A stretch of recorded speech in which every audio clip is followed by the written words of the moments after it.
Corona से फिर जंग तेज। नमस्कार, बात मुद्दे की में आपका स्वागत है। मैं हूं राजेश सक्सेना। कोरोना को लेकर पीएम नरेंद्र मोदी ने आज कई राज्यों के मुख्यमंत्रियों के साथ बैठक की। बैठक वीडियो कॉन्फ्रेंसिंग के जरिए हुई। पीएम ने मुख्यमंत्रियों से उनके प्रदेश में कोरोना की स्थिति को लेकर बातचीत की। पीएम नरेंद्र मोदी ने सतत मॉनिटरिंग की बात करते हुए सतर्कता बरतने को कहा। साथ ही कोरोना वैक्सीन को लेकर भी जानकारी दी। कहा, वैक्सीन को लेकर केंद्र सरकार की पूरी तैयारी है। वैक्सीन अंतिम दौर में है। सभी राज्यों से इसको लेकर पीएम ने सुझाव भी मांगे हैं। लेकिन एक बार फिर कोरोना दिन ब दिन रफ्तार पकड़ रहा है। ऐसे में सवाल ये है कि वैक्सीन आने से पहले किस तरह इस संक्रमण से बचाव किया जा सकता है या इसे रोका जा सकता है। कोरोना के खिलाफ इस जंग में अभी कितना और वक्त लगेगा। लॉकडाउन को लेकर भी बीच बीच में लोगों के बीच चर्चा और चिंता देखी जा रही है।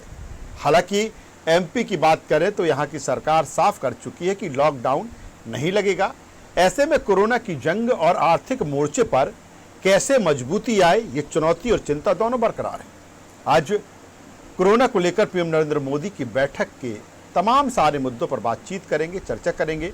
लेकिन उससे पहले देखिए इसी से जुड़ी यह खास रिपोर्ट।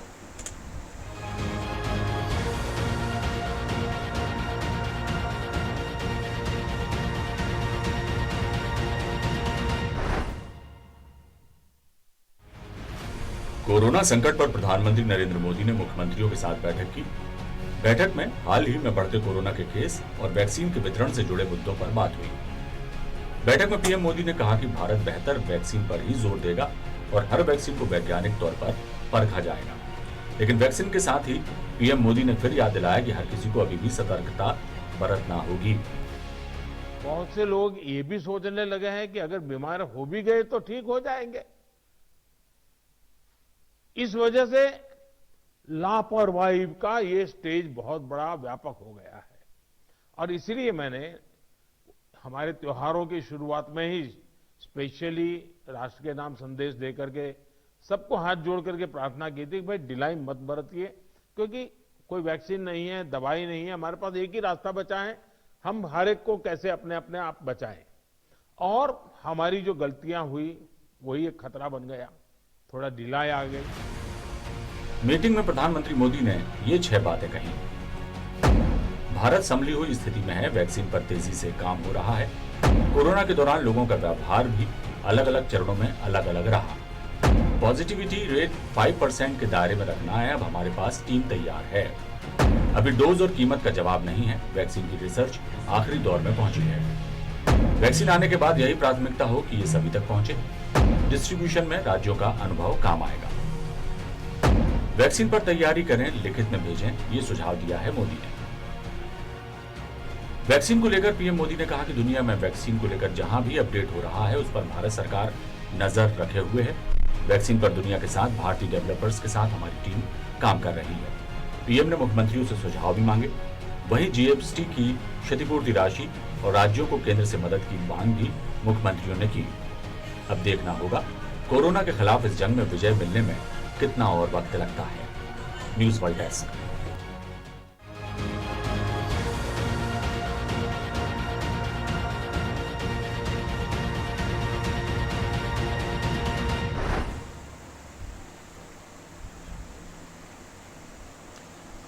कोरोना से फिर जंग तेज और जिस तरह से पूरे देश में एक बार फिर कोरोना रफ्तार पकड़ रहा है, कई प्रदेशों के को और कई प्रदेशों के कई जिलों संभागों को ये अपनी जद में ले रहा है।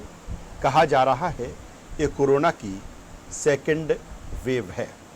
लेकिन जब थोड़ी लगाम कोरोना पर लगती दिखी, ढिलाई बरतना लोगों ने शुरू कर दिया। जिस तरह से पीएम नरेंद्र मोदी कह रहे थे, आज मुख्यमंत्रियों के साथ अलग अलग राज्यों के उन्होंने बातचीत की, समीक्षा की, अपडेट जाना।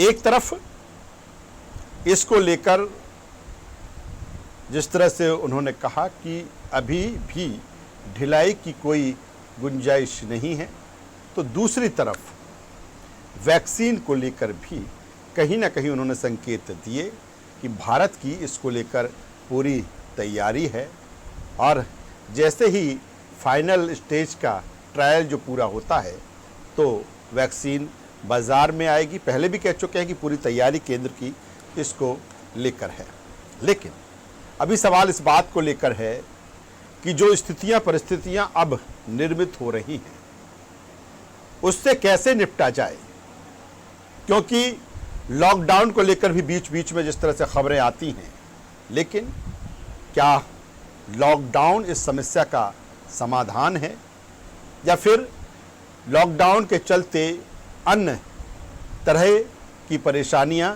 अन्य तरह की चुनौतियां खड़ी होंगी, इसको लेकर भी कैसे निपटा जाएगा। तमाम सारे आज मुद्दों पर हम बातचीत करेंगे। इसी से जुड़े बातचीत शुरू करें उससे पहले अपने मेहमानों से आपका परिचय करा दें, तारुफ करा दें।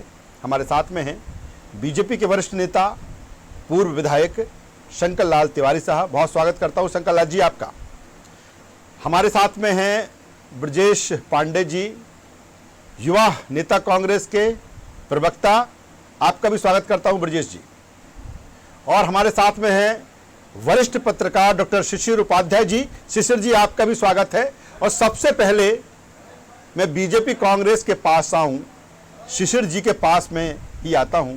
शिशिर जी, जो कुछ आज पीएम नरेंद्र मोदी ने कहा या जो कुछ राज्यों के मुख्यमंत्रियों से उनकी बातचीत हुई, हालांकि कोरोना को लेकर चिंता साफ है क्योंकि वैक्सीन नहीं आई है, दूसरी तरफ भरोसा भी दिलाया है कि वैक्सीन की तैयारी लगभग अंतिम चरण में है।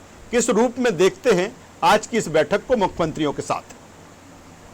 राजेश जी, क्योंकि माननीय देश के माननीय प्रधानमंत्री जी ने जो बात कही है, मुझे लगता है कि उन्होंने साफ शब्दों में अपनी बात स्वीकार की है कि कुछ देश में लापरवाही हुई है और उस लापरवाही के कारण जो कंट्रोल की स्थिति आ गई थी, पूरी तरह से कंट्रोल हो गया था, उसमें कहीं ना कहीं एक बार फिर से वो तेजी से बढ़ना शुरू हुआ है। और फिर एक बार सारे लोग लापरवाही ना करें, कृपया, ये उनकी जो अपील थी, इससे फिर पूरे विश्व में सबसे आगे था देश हमारा जो इस पर कंट्रोल कर रहा था। लेकिन परिस्थिति जन्य हालात में कुछ ऐसी परिस्थिति बनी जिसके कारण ये हुआ। आज आश्चर्य होगा राजेश जी आपको कि मैं आज भी अभी किसी जगह चैनल पे बैठ के ये बात कर रहा था और उसमें हमारे एक दो मित्रों ने सवाल किया था।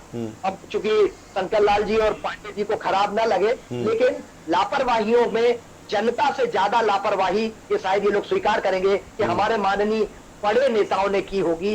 वजह उसकी सिर्फ ये थी कि बिहार में, और WHO पे मैंने एक अपील की थी, शंकर लाल जी को अभी हंसी आएगी इस मुद्दे पर, मैंने लिखा था उसमें कि WHO ने जो गाइडलाइन जारी करी है राजेश जी, उसमें कोरोना शाम को 6 बजे से लेके रात के 10 बजे से लेके सुबह 6 बजे तक तो वो निकलता है, बाकी टाइम सोता रहता है, क्योंकि शराब की दुकान को 10 बजे तक खोलने की परमिशन दी गई है।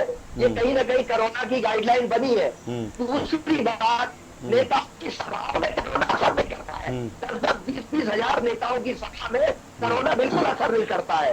पार्टी बैठकों में असर नहीं करता है। मैंने कमलनाथ जी को देखा है, कमलनाथ जी बिना मास्क के 100-100, 200, 500 लोगों के बीच में रहते हैं। मुझे तो बड़ी चिंता होती है, 75 साल की उम्र है उनकी, भगवान उनको स्वस्थ रखे। लेकिन नेताओं ने इस गाइडलाइन की धज्जियां उड़ाई है। आपको आश्चर्य होगा कि पहले ये कहा गया था कि 100 लोगों से ज्यादा नहीं इकट्ठा होंगे सभा में, लेकिन सरकारों ने जिम्मेदारी ली कि अब 100 से नहीं 1000 कितने भी लोग इकट्ठा हो सकते हैं।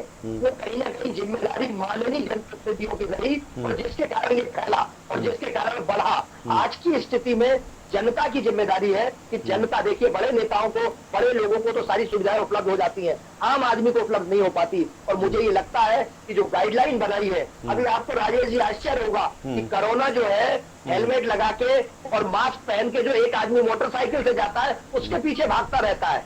50 लोगों के काफिले में जाने वाले हमारे माननीय के पीछे नहीं जाता कोरोना, ना वो मास्क लगा के बैठे होते हैं, ना 50 लोगों की भीड़ में रहते हैं। पुलिस चालान किसका बनाती है, लट किसको मारती है? तो एक आदमी जो बाइक से चला जा रहा होता है, एक आदमी बेचारा जो अपने परिवार के साथ खड़ा हो, उसको 2000 का चालान दे दिया जाता है। तो अगर इसकी सामूहिक जिम्मेदारी है, पांडे जी और सुंदरलाल जी भी इससे सहमत होंगे, शंकर लाल जी तिवारी भी इससे सहमत होंगे कि दोनों आदरणीय है, बहुत सम्माननीय है कि कम से कम माननीय जनप्रतिनिधियों की भी जिम्मेदारी बनती है, क्योंकि आदर्श है हमारे। चलिए, तिवारी जैसा शिशिर जी काफी अहम बात कह रहे हैं। डॉक्टर शिशिर उपाध्याय वरिष्ठ पत्रकार जिस तरह से बात कर रहे हैं, शंकरलाल तिवारी साहब के पास आना चाहूँगा। शंकरलाल जी, आज जिस तरह से पीएम नरेंद्र मोदी ने चिंता और समाधान दोनों उनकी आज बातचीत का, बैठक का लबोलबाब था, और लापरवाही जिस तरह से स्लोगन रहा है कि जब तक दवाई नहीं तब तक ढिलाई नहीं, लेकिन कोरोना कंट्रोल ही नहीं हुआ, दवाई आई ही नहीं और ढिलाई बरतना शुरू हो गया। और पीएम नरेंद्र मोदी भी यही बात कह रहे हैं, और जिस तरह से शिशिर जी ने कहा है उसी बात को हम आगे बढ़ाएंगे। क्या जनता से ज्यादा जनप्रतिनिधि, नेता भी इसके लिए जिम्मेदार? शंकरलाल जी। देखिए, मैं शिशिर जी को कभी हल्के से नहीं लेता। शिशिर जी बेबाक बोलते हैं और उनका बोलना अच्छा लगता है। शिशिर जी ने मुझे कहा कि वो अभी हंसेंगे, बिल्कुल हंसने वाली बात नहीं शिशिर जी। और आप बिल्कुल ठीक कह रहे हैं कि समाज के अंदर कहीं न कहीं जो वरिष्ठ जन होते हैं, चाहे जिस क्षेत्र के हों, IAS हो, नेता हो, व्यापारी हो, शिक्षक हो, चाहे जिस क्षेत्र में वो वरिष्ठ हो, प्रतिभाशाली हो, उनकी तरफ देख करके और अपने आप को वो अपने जीवन को ढालता है। घर में भी अगर बुजुर्ग सयाने कुछ करते हैं तो आधे मन से ही बच्चे बैठे पर पूजा घर में भी बैठ जाते हैं, और धीरे धीरे उनका मन भी जुड़ता है। मैं आपकी बात को ताकीद करता हूं, और कुछ न कुछ लापरवाही तो हुई है। माननीय प्रधानमंत्री जी ने समय समय पर कोरोना के मामले में और बिल्कुल सुनियोजित स्टेप लिए हैं, और उसी का नतीजा था कि अभी हमारे माननीय शिशिर जी कह रहे थे कि कोरोना कंट्रोल में आ गया। महाराष्ट्र में थोड़ी कम था कंट्रोल, और एक आध जगह दिल्ली महाराष्ट्र में, पर मध्य प्रदेश में तो कंट्रोल थोड़ी हो ही गया था। केस आते थे पर 400, 300, 200, 500 इस तरह 2000 तक स्पीड 1800, 1500 तक नहीं पहुंची। छत्तीसगढ़ में जरूर पहले तो काफी कंट्रोल रहा, लॉकडाउन के टाइम में तो वहां लगे कि कोरोना वहां पहुंचा ही नहीं, पर अचानक छत्तीसगढ़ में भी मुझे लगता है प्रवासी मजदूरों के आने के बाद जो एक फेज बढ़ा था कोरोना का, आज से 2.5 महीने 3 महीने पहले, वो फेज वहां आया और वो अभी तक वहां अविरत चल रहा है, वहां भी कंट्रोल नहीं हो पा रहा है।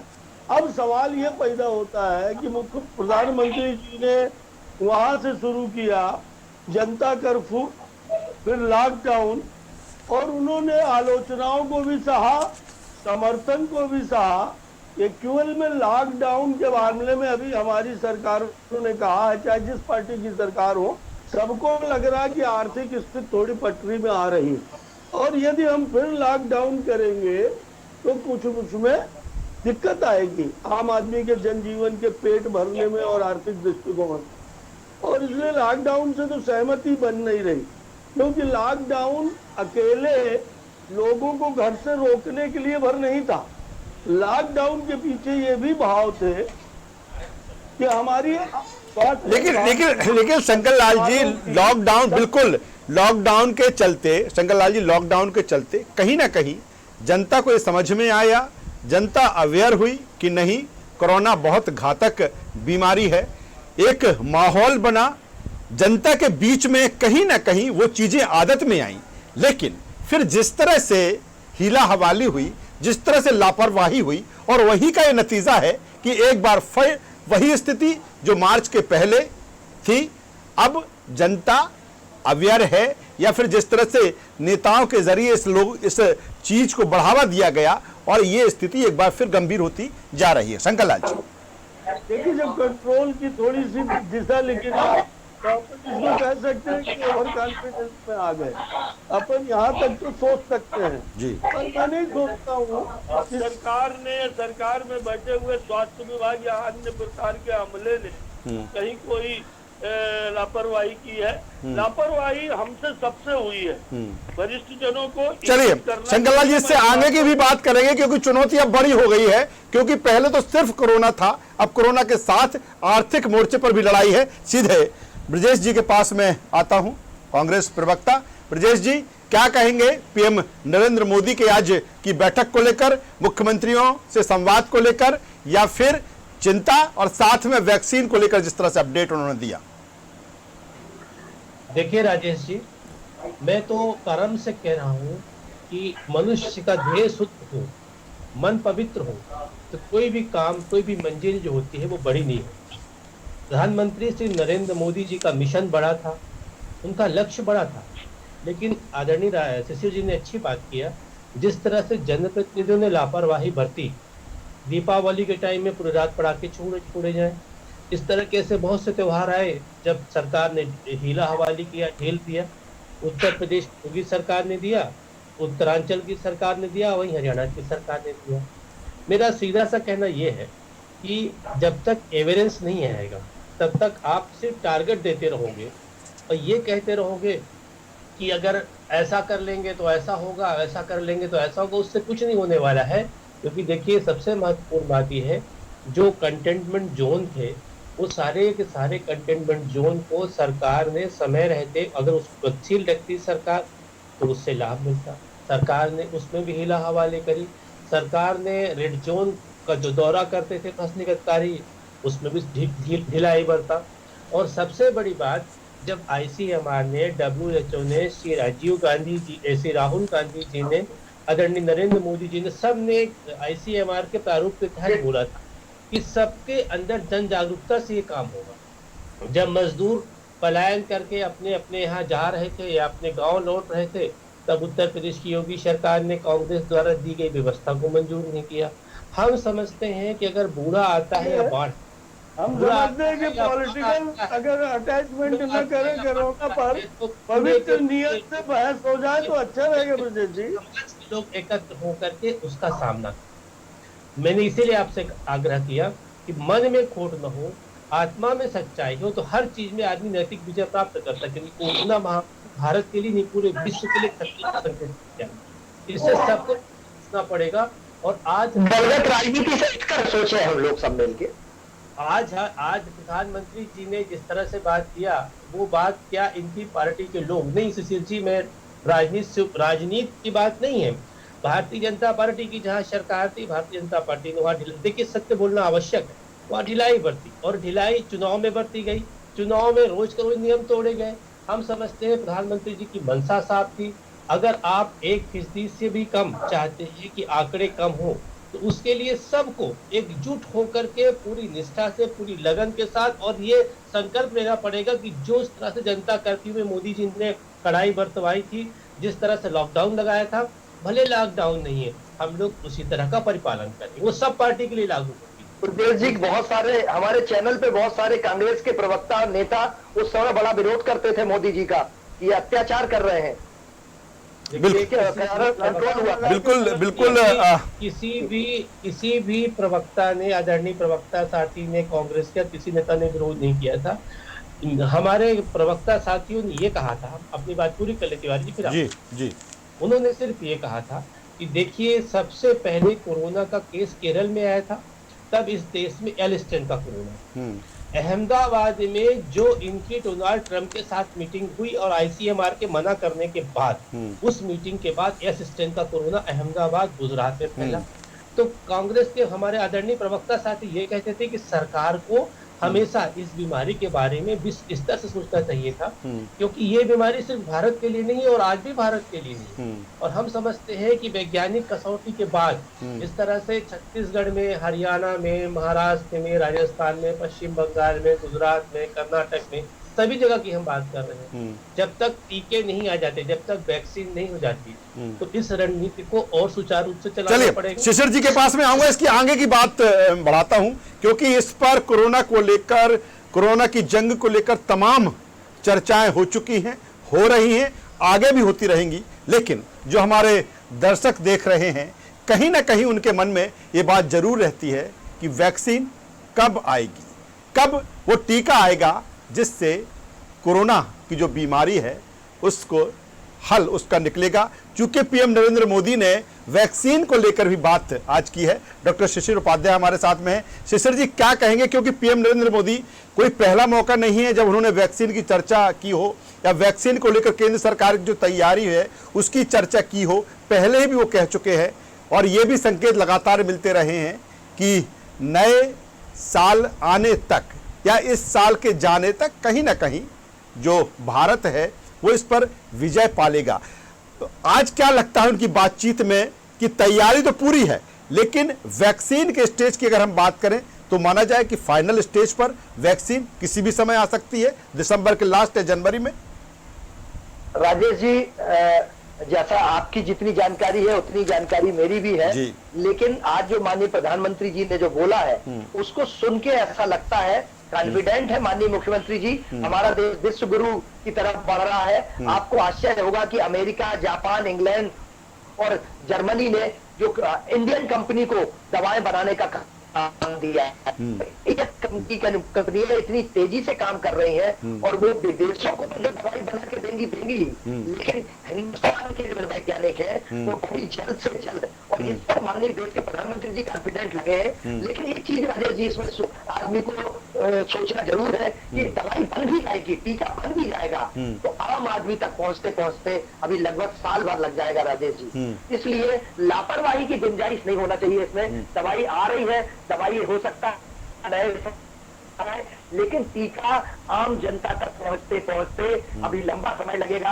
हमारे यहाँ हम 125 करोड़ की 135 करोड़ की आबादी है और 135 करोड़ की आबादी में सबसे पहले जो प्रभावित हुए लोग उन तक जाएगा, उसके बाद जो मेडिकल सेक्टर में काम करते हैं उन तक जाएगा, फिर जो हमारे पुलिस अधिकारी है, पुलिस के कर्मचारी है उन तक जाएगा, जो हमारे नगरीय प्रशासन के लोग हैं, आम जनता तक पहुंचते पहुंचते इसको टाइम लगेगा। तो अगर इस पर जनता जो माननीय प्रधानमंत्री जी ने अभी कहा है कि ढिलाई ना की जाए, मेरा ये मानना है, पांडे जी से भी मेरा आग्रह है, आदरणीय शंकर लाल तिवारी जी से भी आग्रह है कि नेताओं को देख के हम लोग अपना आगे का रास्ता बनाते हैं। जैसा उन्होंने कहा, घर के मुखिया अगर सावधानी रखेंगे, सैनिटाइजर रखेंगे, मास्क लगाए रहेंगे, तो ये जरूर घर का छोटा बच्चा भी उसी तरीके से करेगा। हम पूजा कभी करने जाते हैं जब हमारे पिताजी और दादाजी पूजा करते थे, इसलिए हम मंदिर रोज जाते हैं, रोज 1 घंटा पूजा करते हैं। तो मुझे ऐसा लगता है राजेश जी कि इस पर दवाएं जल्द से जल्द बन रही है, आ रही है, लेकिन अभी समय लगेगा, 1 साल तो कम से कम लगेगा आम आदमी तक पहुंचने। लेकिन शिशिर जी, 1 साल का वक्त लगेगा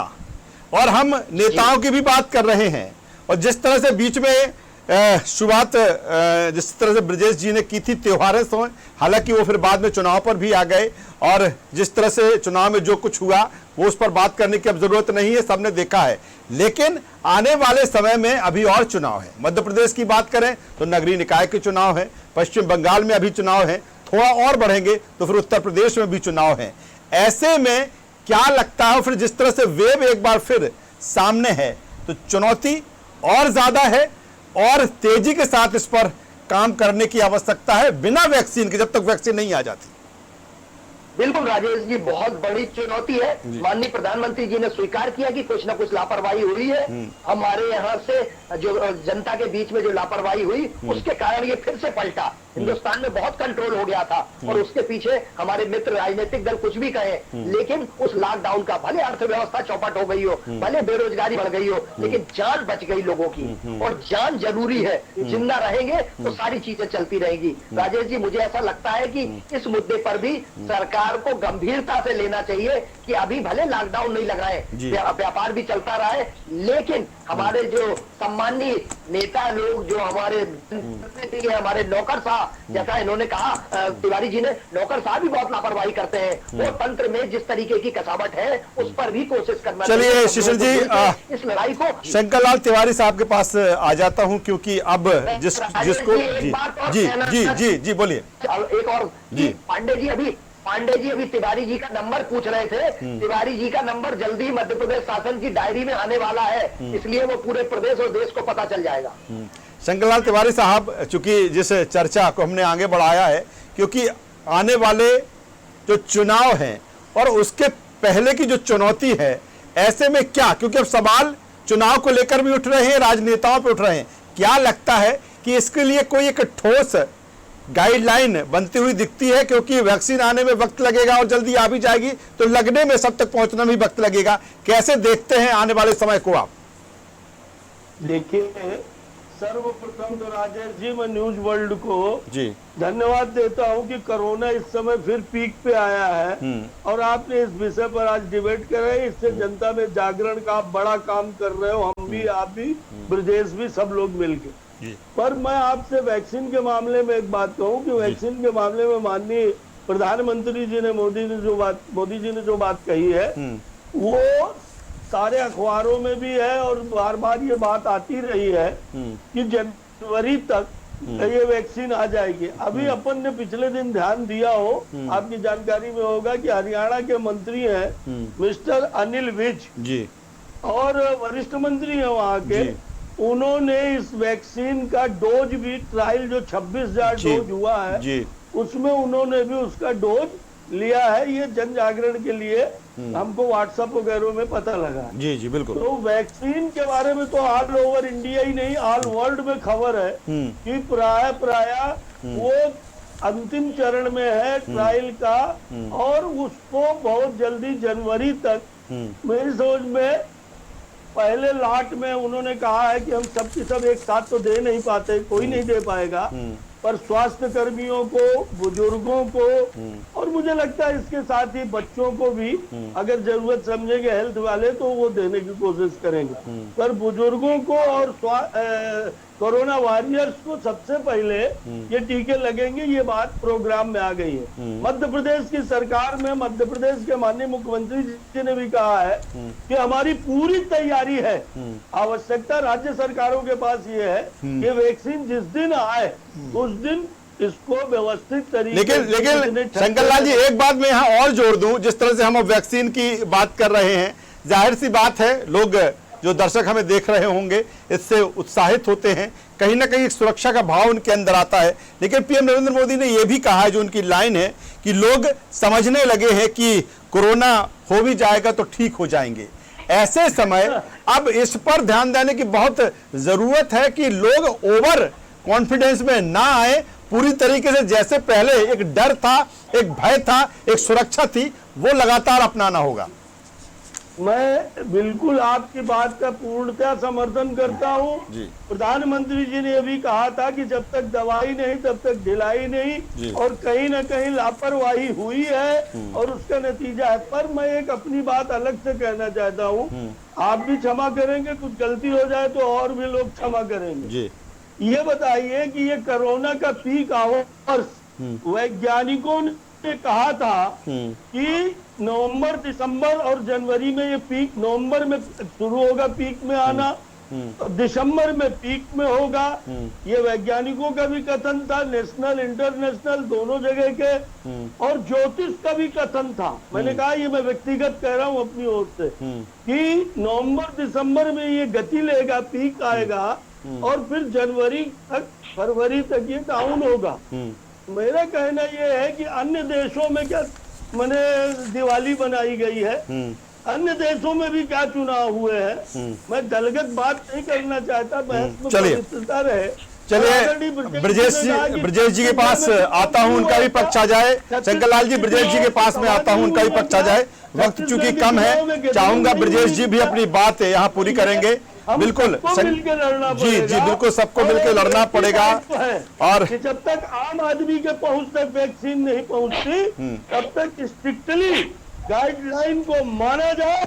चलिए शंकरलाल जी, ब्रजेश जी के पास में आता हूं, वो भी बात अपनी रखेंगे। ब्रजेश जी बिल्कुल लॉकडाउन की स्थिति में आकर के और जन जागरण अभियान मास्क के लिए, सोशल डिस्टेंसिंग के लिए, सैनिटाइजेशन के लिए करें। चलिए इसी बात को आगे बढ़ा लेते हैं। ब्रजेश जी के पास में आता हूं। ब्रजेश जी, जिस तरह से कोरोना की बात, वैक्सीन की बात, लेकिन कहीं ना कहीं अर्थव्यवस्था भी, क्योंकि पहले जब लॉकडाउन हुआ तो सिर्फ कोरोना ही सामने था, लेकिन अब आर्थिक मोर्चे पे भी लड़ाई है।